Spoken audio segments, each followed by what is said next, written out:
The gunshot cracked through the air like thunder. Amara didn't think. Her body moved before her mind could catch up, throwing herself between the elderly Korean woman and the black sedan that had screeched to a halt at the curb. The impact of the bullet felt like being hit with a sledgehammer, spinning her backward onto the pristine sidewalk of Seoul's most exclusive neighborhood.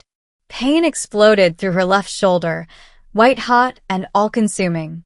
Through blurring vision, she saw the woman she'd just saved, elegant in her traditional hanbok, screaming for help. The sedan's tires squealed as it peeled away, leaving the acrid smell of burnt rubber hanging in the autumn air. This wasn't how Amara had planned her Tuesday afternoon. She'd been delivering premium groceries to the wealthy residents of Gangnam, trying to make enough money to cover her younger sister's hospital bills and her brother's college tuition. 3 jobs, 14-hour days, and a tiny apartment she shared with 2 other delivery drivers. That was her life. Simple. Exhausting. But hers. Now she was bleeding out on a sidewalk that probably cost more per square foot than she made in a year. The elderly woman dropped to her knees beside Amara, pressing perfectly manicured hands against the wound. Her face was a mask of fury and concern, barking orders in rapid Korean to someone on her phone. Amara couldn't understand the words, but she recognized the tone of someone used to being obeyed without question. "Stay with me," the woman said in accented English, switching languages mid-conversation.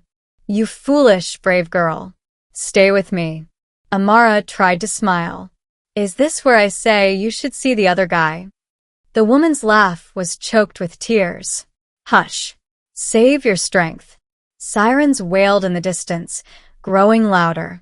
Amara's eyes began to drift closed. The last thing she saw before darkness claimed her was the woman's face, aristocratic and determined, as if she could keep death at bay through sheer force of will. When Amara woke, everything was white. White walls, white sheets, white flowers arranged in crystal vases that probably cost more than her monthly rent. The private hospital room was larger than her entire apartment, with floor-to-ceiling windows overlooking the Seoul skyline. She tried to sit up and immediately regretted it. Pain lanced through her shoulder, and she bit back a groan. "Careful."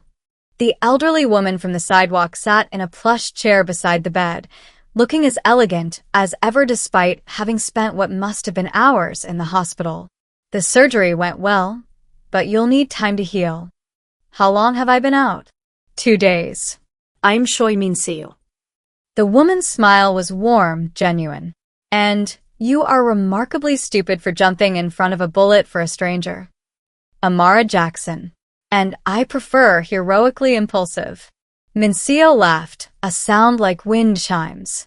"I like you, which is fortunate, because I've already paid for your treatment, settled your outstanding medical debts, and arranged for your siblings' care while you recover." Amara's breath caught. "You what?" "No, I can't accept that. I didn't save you for money." "I know. That's precisely why I did it." Min-seo's expression grew serious. "Do you have any idea who I am, child?" "Should I?" Before Min-seo could answer, the door opened. The temperature in the room seemed to drop 10 degrees. The man who entered was tall and broad-shouldered, dressed in a charcoal suit that probably cost more than Amara's entire wardrobe. His face was all sharp angles and cold beauty, like a sculpture carved from ice. Black hair swept back from a face that would have been devastating if it held even a trace of warmth. But his eyes, dark and fathomless, regarded Amara with the emotional investment one might give a piece of furniture. "Mother," he said in English, his voice a deep baritone that sent an involuntary shiver down Amara's spine. "You shouldn't be here. It's not safe." "Nowhere is safe," Kan sang. "That's why I need better protection." Min-seo gestured to Amara. "This girl saved my life." Kan sang's gaze swept over Amara, clinical and assessing. She felt like a specimen under a microscope. "So I heard. You have my gratitude." He pulled out a sleek black checkbook. "Name your price." The casual way he said it, as if her nearly dying was just another transaction, sparked anger in Amara's chest. I don't want your money. One perfectly sculpted eyebrow rose a fraction of an inch. Clearly, people didn't refuse Choi Kinsang often. Everyone wants money. Then I guess I'm not everyone.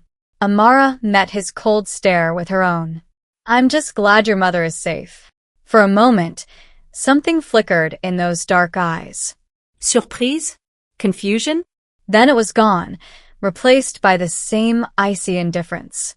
His phone buzzed, and when he answered it, his entire demeanor transformed. His voice softened, warmed, became almost tender. Sujin, yes, I'm sorry. I had to check on my mother. Tonight? Of course. I'll pick you up at 8. Wear the dress I sent you. I really want to fuck you tonight. I can't wait to meet you tonight. He spoke Korean, but Amara didn't need to understand the words to recognize the tone. This was a man in love, or at least in something resembling it. The gentleness in his voice, so at odds with the Arctic treatment he'd given her, made something twist uncomfortably in Amara's chest. This is rubbish, she said to herself. Jealousy. She was jealous of a man she'd known for 5 minutes. If you're enjoying the story, please take a second to subscribe, like, and comment. It's the best way to let us know you're watching and keep us connected. How pathetic was that? Kinsang ended the call and turned back to them, the warmth evaporating instantly. Mother, I've doubled your security detail. This won't happen again. He nodded curtly at Amara. Rest well, Miss Jackson. You've earned it. Then he was gone, leaving behind only the faint scent of expensive cologne and the chill of his absence. Minseo was watching Amara with knowing eyes. My son, she said quietly, is very good at business. And very bad at being human. Over the next 3 days, Minseo visited Amara every afternoon, bringing traditional Korean dishes prepared by her personal chef. She told stories about her late husband, about building an empire from nothing, about the burden of legacy. Amara listened, entranced by this woman who had survived an assassination attempt with the same grace most people displayed at a tea party. On the 4th day, Minseo arrived with a proposal that would change everything. Come work for me, she said, settling into her usual chair. As my personal assistant. The pay is generous, and you'd never have to deliver groceries in the rain again. Amara set down her soup spoon. Mrs. Choi, that's incredibly kind, but I can't accept charity. It's not charity. I need someone I can trust, and you've already proven you'd die for me. That's worth more than all the resumes in Korea. Minseo's expression grew serious. But that's not my real offer. Something in her tone made Amara's stomach clench. What's your real offer? Marry my son. The words hung in the air like smoke. Amara waited for the punchline, the laugh, some indication this was a joke. None came. You're serious? Completely. Minseo leaned forward. I've been watching you, Amara. The way you treat the nurses, how you called your siblings every day to reassure them, how you refused payment for saving my life. You have something rare. Integrity. Heart. My son needs that. Your son doesn't even like me. He looked at me like I was a stain on his expensive carpet. My son doesn't know what he needs. He's been with Sujin for 2 years. She's beautiful, educated, from a good family. She's also a viper who sees him as nothing more than a wallet with a heartbeat. Minseo's voice hardened. I've had her investigated. She's cheating on him with 3 different men, running up debts in his name, and already planning how to take him for everything in a divorce. Amara shook her head. Then tell him. Show him the evidence. I have. He doesn't believe me. He thinks I'm being controlling, that I can't accept him being happy. Minseo's hands clenched in her lap. He's brilliant in business, Amara. Ruthless, strategic, unstoppable. But in love, he's blind. And it's going to destroy him. So your solution is to force him to marry a stranger? How is that better? Because you won't destroy him. Because you saved a life without asking for anything in return. Because when you look at someone, you see their humanity, not their bank account. Mincio pulled out a folder, setting it on the bed. I know everything about you. Your student loans, your mother's funeral expenses that left you bankrupt, how you work yourself to exhaustion so your siblings won't suffer like you did. Let me help you while you help my son. Amara opened the folder with shaking hands. Inside were payment confirmations. Every debt she had cleared. Her sister's cancer treatment, fully funded for the next 5 years. Her brother's college tuition, paid through graduation. At the bottom was a contract offering a monthly stipend that would let her siblings live comfortably even if she never worked another day. This is too much, Amara whispered. It's not nearly enough for a life, but it's what I can offer for a chance to save my son's soul. Mincio's eyes were bright with unshed tears. I'm dying. Amara. The doctors give me a year, maybe 2. Before I go, I need to know Knsang will have someone real beside him. Someone who chose him for him, not for what he can provide. But I wouldn't be choosing him. I'd be choosing this. Amara gestured at the folder. No. You'd be choosing your family's future. There's no shame in that. And who knows?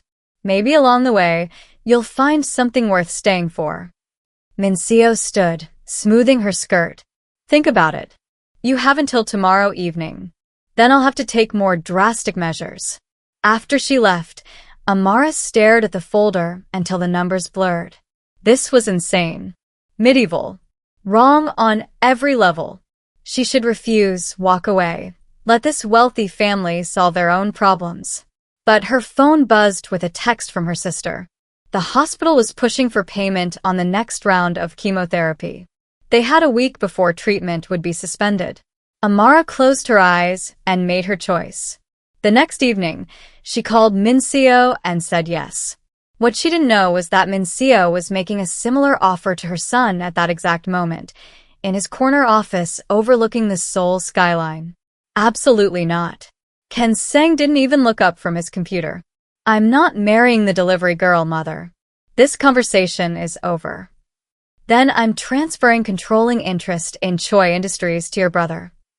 Now she had his attention. Knsang's head snapped up, his expression thunderous. You wouldn't dare. Watch me. Mincio placed a document on his desk. I've already had the papers drawn up. 48 hours, Knsang. Marry Amara, or Dae-young gets everything you've built. Dae-young is a gambling addict. He'd run the company into the ground within a year. Then I suppose you'd better make the right choice. Mincio turned toward the door. This is insane. Knsang stood, his chair rolling backward. You can't force me into marriage like this is the Joseon dynasty. I can do whatever I want. It's my company. Mincio paused at the door. You have 2 days to end things with Sujin and propose to Amara.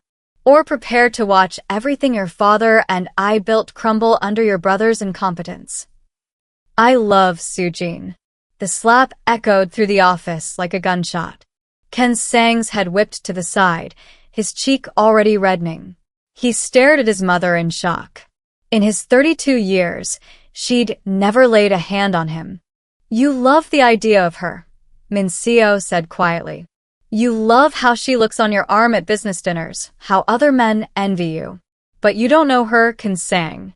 And if you continue down this path, she will take everything from you and leave you hollow. She left without another word. Knsang stood alone in his office, hand pressed to his burning cheek, rage and confusion warring in his chest. He grabbed his phone and called Sujin. Baby, she answered, her voice honey-sweet. I was just thinking about you. I need to see you. Now. But when they met for dinner, when he looked into her perfectly made-up face and tried to imagine forever, all he could see were his mother's eyes, disappointed and afraid. That night, Knsang sat in his penthouse apartment, staring at his phone. The ultimatum text from his mother glowed on the screen. 48 hours. Choose wisely. He poured himself 3 fingers of whiskey and tried to think rationally. This was a business problem. Business problems had solutions. Option 1. Call his mother's bluff. But Mincio never bluffed. She'd follow through on her threat, and Dae-young would inherit everything. His younger brother was charming and clever, but he had the financial sense of a toddler in a casino. Within months, their father's legacy would be destroyed. Option 2. Marry Amara. A complete stranger. A woman who'd barely spoken to him, who'd looked at him with something between pity and disdain, who'd refused his money like it was contaminated. Option 3. There was no option 3. His phone buzzed. Soo-jin, are you coming over? I'm wearing that lingerie you like. Ken Sang stared at the message, waiting to feel something. Want. Desire. Love. Instead, he felt only exhaustion. How had he not seen what his mother saw? Or had he seen it and simply not cared because Soo-jin was convenient, beautiful, and undemanding of his emotional energy? He typed back, not tonight. Business emergency. Her response came immediately. You always put business first. I need attention too, you know. Something about the petulance in that message made him pause. When had she last asked about his day? When had she shown interest in anything beyond his credit cards and social status? When had they last had a conversation about something real? He set down his phone and made his decision. Not because he wanted to, because he had no choice. The courthouse was gray and bureaucratic, smelling of old paper and broken dreams. Ken Sang arrived at 8 in the morning, having sent his driver to collect Amara from the hospital. She stepped out of the car in the same clothes she'd been wearing when she was shot, now cleaned and mended. No wedding dress. No flowers. No pretense this was anything other than what it was. A transaction. Her eyes met his, and he saw his own resignation reflected back. At least they were being honest about what this was. Did she pay you? He asked as they walked up the courthouse steps. Yes. How much? None of your business. He almost smiled. Almost. You know this is insane. Completely. We could both refuse. Let the chips fall where they may. Amara stopped walking, turning to face him fully. Up close, he noticed details he'd missed in the hospital. The gold flecks in her brown eyes. The proud line of her jaw. The way she held herself despite wearing borrowed clothes and having a bandaged shoulder. I have a 16-year-old sister with stage 3 lymphoma, she said quietly. I have a brother 2 semesters from graduating with an engineering degree. Your mother paid for both. So no, we can't both refuse. I already signed my contract. The question is whether you'll sign yours. My contract is my entire life's work. Then I guess we both know where we stand. She started walking again. Let's get this over with. The ceremony took 12 minutes. They signed papers, aboard official stamped documents, and suddenly Amara Jackson became Amara Choi. No vows. No rings. No keys. Just signatures and seals. In the car ride to his penthouse, Ken Sang laid out the rules. This is a marriage in name only. You'll live in the East Wing. I'll stay in the West. We maintain separate lives. You get the financial benefits my mother promised. I keep control of the company. In public, we'll present a united front. In private, we're strangers who happen to share an address. Fine. I'll continue seeing Soo-jin. That made her look at him, her expression unreadable. You told your girlfriend you were getting married? I told her it was a business arrangement. She understood. I'm sure she did. Amara's voice was dry as sand. Any other rules? Or are we done pretending this is negotiable?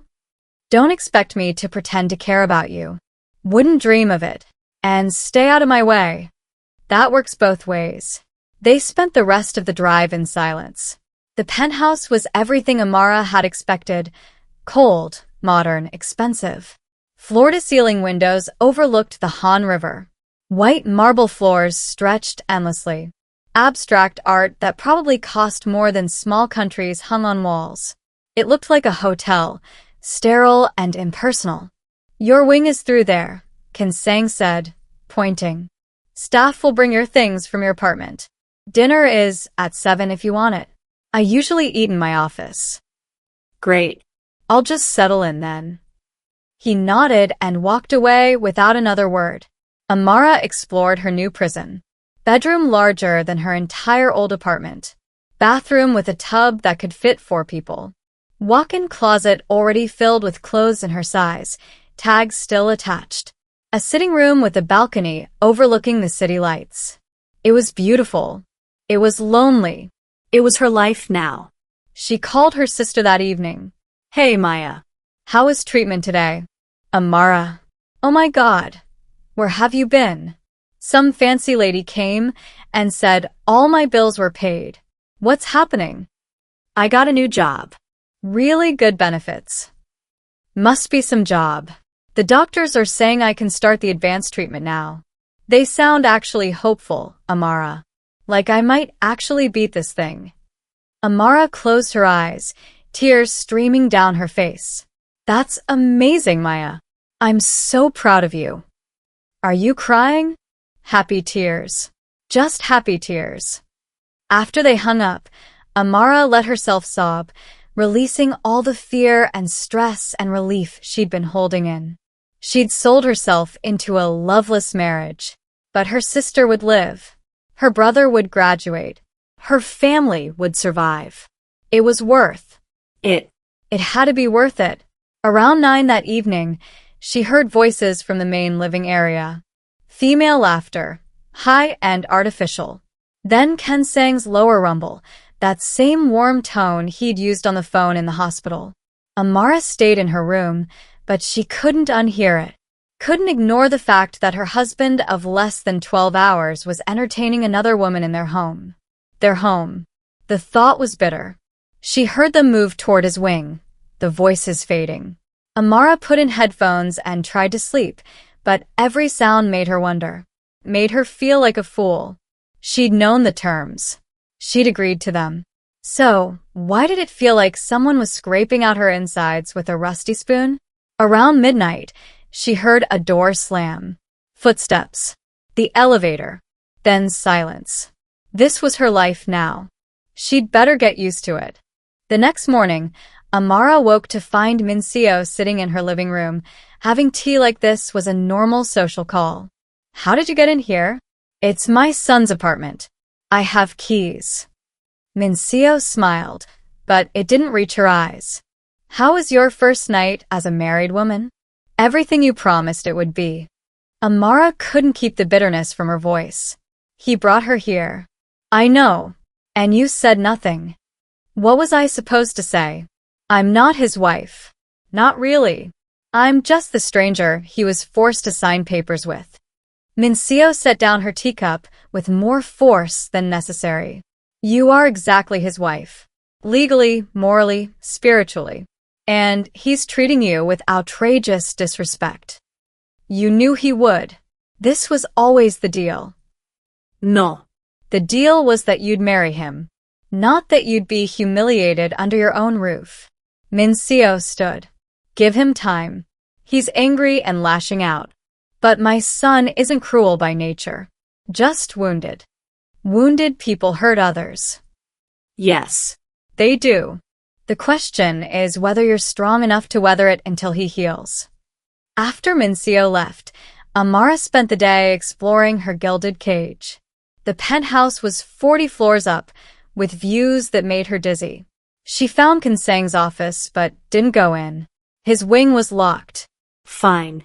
She had her own space. In the kitchen, she met Mrs. Park, the housekeeper, who looked at her with something between pity and curiosity. You're the new Mrs. Choi, she said in careful English. Apparently, Mr. Choi, he's not so bad. Just very focused on business. His mother worries. Everyone keeps telling me about his hidden depths. I'm still waiting to see evidence they exist. Mrs. Park smiled sadly. Sometimes the things most worth finding are buried deepest. Kensang didn't come home that night. Or the next. On the third night, Amara ate dinner alone in the vast dining room, feeling ridiculous. On the fourth night, she ate in her room. On the fifth night, she'd given up pretending and was eating ice cream directly from the container when Kenseng walked through the front door. He stopped short, seeing her curled up on the couch in sweatpants and an old t-shirt, chocolate ice cream on her chin. "You're still here," he said, as if he'd expected her to vanish. "Where else would I be? This is where your mother's money bought me." His jaw tightened. "Is that really how you see this?" "How should I see it? You've made it very clear what I am. Your mother's purchase. Your business obligation. The stranger who's useful as long as she stays invisible. You agreed to this arrangement. I agreed to marry you. I didn't agree to be erased." Amara set down her ice cream. "But don't worry. "I'm learning. I'll get better at being invisible. Give me a few more weeks." Something flickered in his eyes. Guilt? Anger? She couldn't tell and was too tired to care. "I have to travel to Tokyo tomorrow. Business negotiations. I'll be gone a week." "Have fun. Will you tell my mother?" "Why? She doesn't call me." "Nobody calls me. I'm just the placeholder keeping your bed warm. Except I'm not even doing that." Kenseng's phone buzzed. He glanced at it, and his expression softened in that way that made Amara want to throw her ice cream at him. "I have to go." "Of course you do." He left, and Amara sat alone in the enormous apartment, surrounded by luxury and drowning in loneliness. She'd thought being poor was hard, but being rich and unwanted was its own special kind of torture. Amara woke to a crash in the hallway. She checked her phone. 2:30 in the morning. Her first instinct was to stay in bed, lock her door, mind her business. But then she heard a groan, low and pained, and her feet were moving before her brain could stop them. Kenseng was slumped against the wall, one hand pressed to his side, blood seeping through his fingers and dripping onto the white marble. His face was pale, jaw clenched against pain. When he saw her, he tried to straighten, failed. "Go back to bed," he ground out. Amara ignored him, moving to his side. "You're bleeding." "Brilliant observation. Now leave." She pulled his hand away from the wound, and her breath caught. Gunshot. Clean through the left side, just above his hip. An inch higher, and it would have hit vital organs. "Hospital. "Now." "No." His voice was iron despite the pain. "No hospitals." "No questions. No police reports. You've been shot, and I'll deal with it myself. I just need to get to my room and call my doctor." "Your doctor will take how long to get here? 30 minutes? An hour? You could bleed out in 20. Amara ducked under his arm, taking his weight. "Come on. Living room. Now." He was too weak to argue. She half carried, half dragged him to the couch, and he collapsed onto it with a hiss of pain. "Where's your first aid kit?" "Bathroom. Master bedroom. Under the sink." She ran, her heart pounding. This was insane. She should call an ambulance. But something in his voice, the desperation beneath the command, made her trust that he had reasons. Dangerous reasons. The kind that involved his mother needing protection from assassination attempts. She returned with supplies and scissors, cutting away his blood-soaked shirt. The entry wound was clean, and thank God, there was an exit wound. The bullet had gone straight through. "This is going to hurt," she warned. "Everything hurts. Just do it." She cleaned the wound with antiseptic, and his entire body went rigid, but he didn't make a sound. Just stared at the ceiling, breathing hard through his nose. "You've done this before," he said through gritted teeth. "My sister. Multiple hospital stays. You learn things." She worked quickly, efficiently. "Pack the wound. Stop the bleeding. Bandage tight. Your doctor will need to check for internal damage, but you're not going to die in the next hour." Comforting. "Who shot you?" "Business associate. Disagreement about territory distribution." He laughed, then winced. "Don't worry. My men handled it." "Your men?" Right. Because you're not just a CEO. His eyes met hers, dark and assessing. You really didn't know who you married, did you? Your mother said you ran a company. My mother has a gift for understatement. He tried to sit up, failed, gave up. Choi Industries is legitimate. Mostly. But we have other interests. Ones that occasionally require violence. So I prefer businessman with connections. It sounds better than the alternatives. He watched her face. Are you going to run now? Amara finished the bandaging, sitting back on her heels. She should run. Should pack her things and disappear. But where would she go? And what would happen to Maya's treatment, Marcus's job, their future? I'm not going anywhere, she said quietly. Why not? You didn't sign up for this. I signed up for whatever keeps my family safe. If that includes patching up my criminal husband at 2 a.m, fine. Something flickered in his eyes. Not quite respect, but close. Criminal is such an ugly word. What would you prefer? Morally flexible entrepreneur? Better. He grimaced, shifting position. You're not afraid of me. Should I be? Most people are. Most people didn't watch you nearly cry when your girlfriend canceled dinner last month. Amara started cleaning up the bloody supplies. You're terrifying in a suit. Less so when you're bleeding on my couch. Your couch. I live here too, remember? Or is that still news to you? He was quiet for a long moment, just watching her work. I've been a bastard to you. Yeah. You have. I'm sorry. The words were so unexpected that Amara's hands stilled. She looked at him, searching for the catch, the angle. Found only exhaustion and something that might have been genuine regret. Your mother blackmailed you into this marriage, Amara said. I get it. You were angry. You took it out on me. But consang? I didn't ask for this either. I'm just trying to survive it. By saving my life. By doing what's right. Even when you don't deserve it. His jaw tightened. I ended things with Sujin. 3 weeks ago. That stopped her cold. What? You were right. My mother was right. She was using me. I hired an investigator, confirmed everything. He closed his eyes. I wanted to tell you, but I didn't know how. We don't exactly talk. Whose fault is that? Mine. I know. He opened his eyes, meeting her gaze directly. I want to fix this. The marriage, I mean. Make it real. Or, at least less terrible. Amara's heart was doing strange things in her chest. Why? Because I patched you up? Because you patched me up without asking why I was shot. Without judging. Without demanding anything. His voice dropped. Because you're the first person in my life who's given without expecting something in return. I expected your mother's money. You expected survival for your family. That's different than expecting diamonds and cars and social status. He tried to reach for her hand, winced, gave up. I'd like to start over. If you'll let me. Amara looked at this man, this stranger who was her husband, bleeding and vulnerable and honest for maybe the first time since she'd known him. Part of her wanted to say yes immediately. Another part remembered the loneliness, the humiliation, the nights crying into her pillow while he entertained another woman down the hall. You hurt me, she said quietly. Bringing her here, ignoring me, treating me like furniture. You don't just get to apologize and erase that. I know. I don't expect you to forgive me tonight. Or even this month.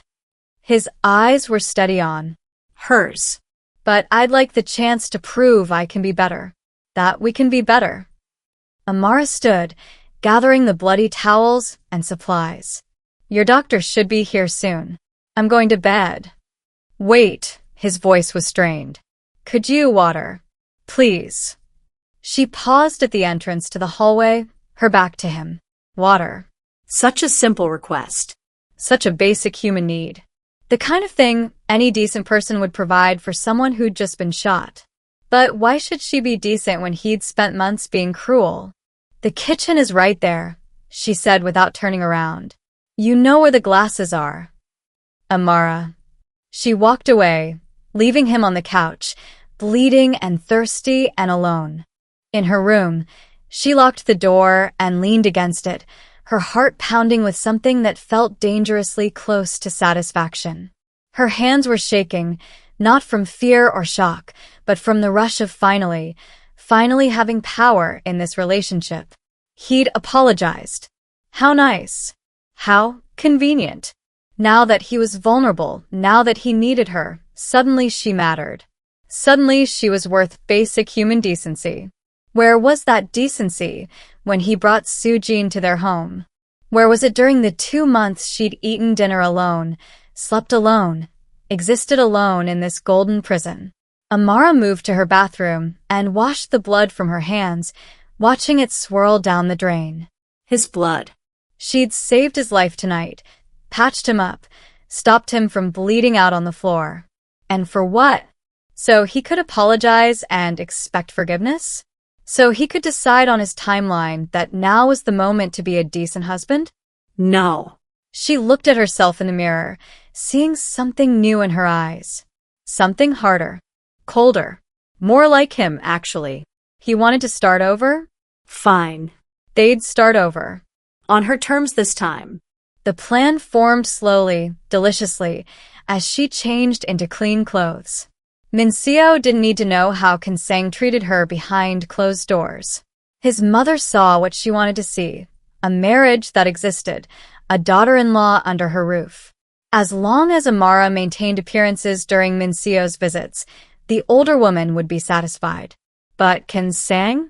He was about to learn what it felt like to want something he couldn't have. He'd ended things with Sujin. Good.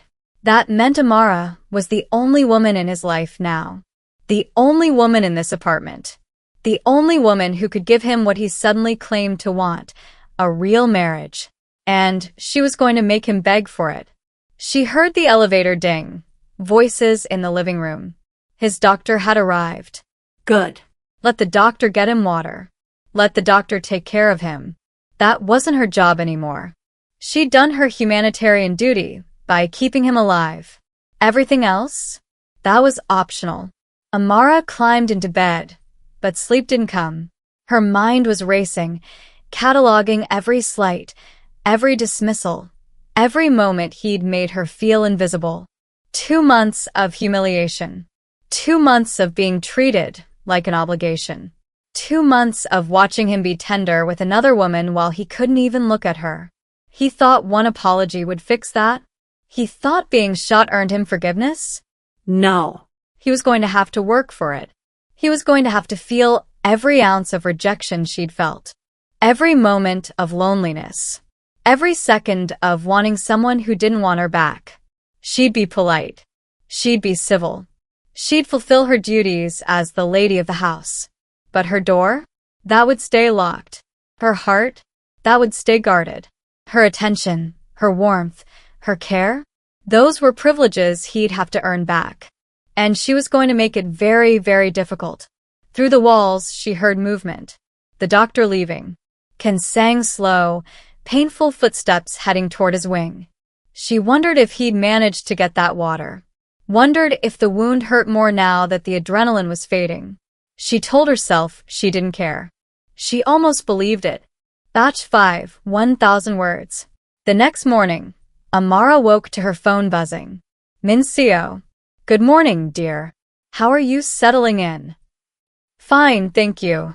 Amara kept her voice carefully neutral. And Kinsang? I heard there was an incident last night. So his mother knew about the shooting. Of course she did. Minseo probably knew everything that happened in her son's life. He came home injured. I patched him up.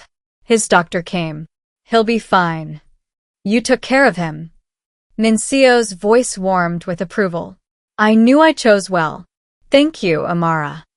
It's what anyone would do. No, dir. It's what a wife would do. I'll visit later this week. Perhaps we can have tea? After they hung up, Amara stared at her phone. Minseo thought she was being a good wife. Dutiful. Caring. Playing her part perfectly. The older woman had no idea that Amara had left Kinsang on that couch, too weak to get his own water, too proud to call out for help. Good. Let Minseo believe whatever she wanted. Amara showered and dressed carefully. Not in the designer clothes that filled her closet. Those felt like a costume. Instead, she wore simple jeans and a sweater, her natural hair in a high bun. She looked like herself. Not like someone playing the role of Mrs. Choi. When she emerged, the apartment was quiet. She found Mrs. Park in the kitchen, preparing breakfast. Good morning, Mrs. Park. Good morning, ma'am. Mr. Choi asked if you could bring him breakfast in his room. He's having difficulty moving. Of course he was. He'd been shot. Amara felt that flicker of satisfaction again. Mr. Choi has hands. He can order delivery if he's hungry. I'm not a nurse. Mrs. Park's eyes widened slightly. But ma'am, he's injured. And he has a phone. And money. And a whole staff of people he pays to help him. Amara poured herself coffee. I saved his life last night. That was enough. She took her coffee to the balcony, overlooking the Han River. The morning was crisp, autumn finally giving way to winter. She heard Mrs. Park's hurried footsteps, probably going to check on Kinsang. Let her. Amara wasn't his mother or his servant. She was his wife. And he was about to learn the difference. An hour later, she heard his door open. Slow, uneven footsteps in the hallway. She didn't turn around, just kept reading her book, sipping her now cold coffee. Amara. His voice was rough. She glanced up. He was leaning against the doorframe, one hand pressed to his bandaged side. He'd managed to dress himself, sweatpants and a t-shirt, but the effort had clearly cost him. His face was pale, jaw tight with pain. Yes. Why didn't you bring breakfast? Because you're not my patient. You're my husband. And husbands can walk to the kitchen if they're hungry. His eyes narrowed. I can barely walk at all. Then I guess you should have thought of that before you got shot doing whatever illegal thing you were doing. She turned a page in her book, not really reading it. I'm not your nurse, Kinsang. I'm not your maid. I'm the woman you ignored for 2 months. Remember? I apologize. You said words. That's not the same thing. He was quiet for a long moment. She could feel him watching her, trying to figure out this new version of her. The version that didn't immediately cave to his needs. What do you want from me? He finally asked. Nothing. That's the point. She closed her book, meeting his gaze. For 2 months, I wanted your attention. Your respect. Basic human decency. You gave me none of those things. Now you want me to play the caring wife because you got hurt? No. That's not how this works. So, this is revenge. This is consequences. There's a difference. His hand tightened on the doorframe. I can't do this right now. I'm in pain. I haven't slept, and I need. What? What do you need, Kinsang? Because 2 months ago, when I needed a partner, when I needed someone to talk to, when I needed to not feel like a ghost in my own home, you weren't there. You were with Soo Jin. Or at the office. Or anywhere but here with me. I already said I was wrong. And I already said I don't care. She stood, and he actually flinched. Good. You don't get to decide when this relationship starts being real. You don't get to flip a switch, and suddenly I'm supposed to forget everything because you're ready now. That's not how people work. Then what do you want? Tell me what you want, and I'll give it to you. I want time. I want you to understand what it felt like to be me for the last 2 months. I want you to work for this marriage instead of expecting me to do all the emotional labor because you finally decided I'm worth the effort. She walked past him, careful not to touch him, heading back to her wing. Amara, wait. She stopped, not turning around. You wanted separate lives. You got them. Now you want to change the rules? Fine. But I'm not making it easy for you. You hurt me, Kinsang. Deeply. And one apology while you're bleeding doesn't erase that. What if I keep apologizing? Then I guess we'll see if you mean it. She left him standing in the hallway, and she didn't look back. In her room, She leaned against the door, her heart racing. That felt good. No, that felt powerful.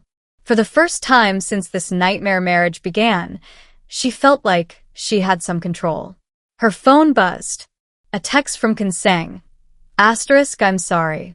Not just for last night. For all of it. I'll prove it to you. Asterisk. She didn't respond. Let him wonder. Let him worry. Let him feel a fraction of what she'd felt. Over the next 3 days, she maintained perfect distance. She was polite when they crossed paths. She asked Mrs. Park about his recovery, not him, Mrs. Park. She made sure he had everything he needed through the staff, never directly from her. She was the perfect wife on paper, cold as ice in person, and it was driving him crazy. She saw it in how his eyes followed her when she walked through a room, how he found excuses to be in common areas when she was there, how he tried to start conversations she shut down with one-word answers. On the 4th day, she found expensive flowers outside her door. Black roses. Unusual. Beautiful. The card read, asterisk for the woman who saved my life and won't let me thank her properly. K, asterisk. She put them in water in her room, where he couldn't see them. That evening, she found a box of premium chocolates from her favorite brand. How did he even know? Outside her door. She ate one, left the rest on the kitchen counter where he'd find them. The 5th day brought a handwritten letter, 3 pages long, detailing every moment he'd been cruel and why he regretted it. It was raw, honest, and probably cost him more pride than anything he'd ever written. She read it twice, put it in her drawer. Didn't respond. On the 6th day, she heard him on the phone in his office, voice raised. I don't care what the board thinks. I'm working from home this month. Deal with it. He was staying home. For her. Because she wouldn't come to him, so he had to stay near her. Good. Batch 6, 1,000 words. A week after the shooting, Minseo came for tea. Amara played her role perfectly. She smiled, served traditional cookies she'd learned to make, asked about Minseo's health, and mentioned casually how Knsang was recovering well. You've been taking good care of him? Minseo asked. Of course. He's my husband. The lie tasted sweet. I'm so glad. He told me you were wonderful that night. Calm, under pressure. Skilled. He was very impressed. I just did what needed to be done. After Minseo left, Amara found Knsang standing in the doorway of her sitting room. He was moving better now, still careful but no longer in obvious pain. You lied to my mother. I told her you were recovering. That's true. You made it sound like you've been caring for me. I made sure you had everything you needed. Through Mrs. Park. Amara didn't look up from her book. Your mother didn't ask for specifics. Why do you do that? Act like everything's fine when she's here, then turn back into ice when she leaves. Because your mother doesn't need to know every detail of our marriage. She needs to know we're fulfilling our obligation. And we are. He moved closer, sitting in the chair across from her. She could smell his cologne, feel the intensity. That was just the beginning, but the story isn't over yet. Do you want to find out what happens in part 2? Drop a comment below and let me know if you're ready for the next chapter.